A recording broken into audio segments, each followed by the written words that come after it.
Alright, welcome back everyone. So here's a look at the Rlaarlo. It's been a few days. I had a lot of trouble with the video editor that I downloaded, and man, it just wasn't working out, so I didn't get the video out as fast as I'd liked. But anyway, I did make a brief video, and it's not as good as I liked either. Did have a lot of trouble with that video editor, and well, I wasn't pleased with it. Let's just say that. It is what it is. There is a running video of this car in the wet, and I really like it. I mean, it may look like it's out of control a little bit, and out of all the cars I have, this is probably the best one to drive in the wet, and that's probably because it's got the center differential, which makes it a little bit easier. It does have a built-in gyro, that adjustable. I found that turning the gyro all the way to its minimum state works best for me. $300 basically, $299. I don't think you can buy a better car for $299, $300. Let's just say $300, easy numbers. I mean, if we look at that, for example, here's what appears to be everybody's favorite name brand. This car right here actually sucks ass. I cannot drive it further than 50 feet. Everybody tells me, check the antenna. The antenna's fine. Check the batteries. Check the batteries in the transmitter. Yes, yes, yes. 50 feet and it's done. It cuts out. It's $199, and I bought the Y adapter so that way you can run dual battery packs at the same time, and I bought something else with it. But anyway, it pushed it right up near the $300 range. And if you keep it within 50 feet, it's a pretty nice little vehicle. But I can drive this one a lot further away. You know, this is garbage by comparison. It's the name brand is way overhyped. Way overhyped. $300. I don't think you can buy a better car. So if you look at the Traxxas Slash in the 1/10 scale, then they throw a rally car body on it, and it looks totally disproportionate. So if you like scale realism, this is also a way to go.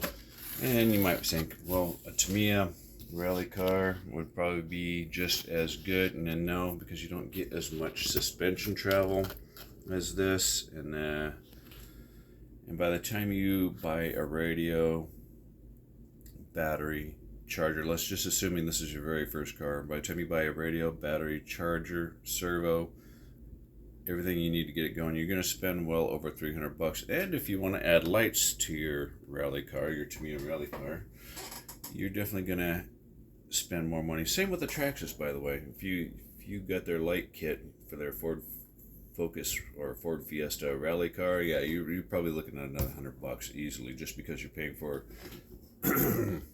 yeah. So a great value for the money. I mean, brushless right from the get-go, 3S shipped to you with a charger. I mean, you're basically ready to go except for batteries and a controller. I am going to drive it again in the hopefully dry or snow, whatever happens to come first. I was hoping when I went out to test drive on last Sunday that it was going to be a little bit more dry than what it was, but it wasn't. But either way, I still had a blast. I definitely would like to acquire a couple more battery packs for it. The one downfall that I have is I think Rlaarlo could have went with a higher kV motor and ran a 2S pack with a higher MAH, or in other words, a fuel tank, right? For those who do not know. So that it comes with a 2,200 milliamp hour. And no, for those of you who keep saying Ma is not it. Ma is a lady in the kitchen making you an apple pie, hopefully. Ma stands for milliamp hour, right? So I think they could have went with a 2S and increased the overall density or the milliamp hour rating, and then just simply went with a higher kV motor.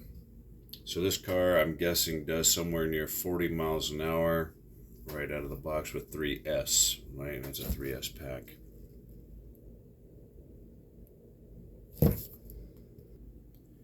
This car here runs on 2S, and it'll do 50, maybe 50 plus miles an hour. But it's the tires. I've tried different tires on it. Slicks was what it's got on there right now, and I've tried some aggressive off-road knobby type tires for it, and well, the car becomes unpredictable at speed, and so I think this has got a 5,600 kV motor in it, but I think every 1/10 scale, at least touring car, rally car, should come with like a 4,000 plus kV motor.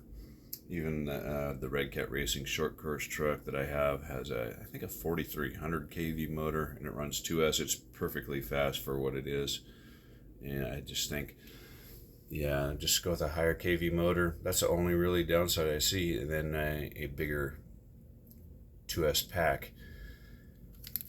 Either that or relocate the ESC up here somewhere and give us a full-size pack that direction. Even if you have to instead of sitting flat, stand it up on edge. You know, I think they can do that, or maybe that might be something I do in the future. I don't know, but I'd like to have some longer running time. Either way, I'd need to acquire a couple more battery packs. And that was my one and only test drive that you may or may not have seen. We'll get a couple more in there, and then, but as of right now, I think this is a really good car for the price. I mean, it's really, I don't think you're going to find a better off-road vehicle / on-road vehicle than this for the price. Other than that, hope you guys enjoy. And no, nothing that I get, none of this stuff is given to me by any manufacturer. So everything I do is 100% independent, right? There's no biased opinions. Like, for example, everybody talked about the Mini Losi being one of the best RCs out there, but within like I want to say the third battery charge, I had to actually replace the lower control arms and modify the suspension. But I'm guessing those people that wrote all those reviews, they only drove it one time, and everybody else, they only drive it on a carpeted track, whereas I actually drive mine off-road, so that makes a difference. And I'm still not very impressed with it, be honest with you. Totally not. It's a good little truck, but it's way overpriced for what it is. Other than that, have a good day.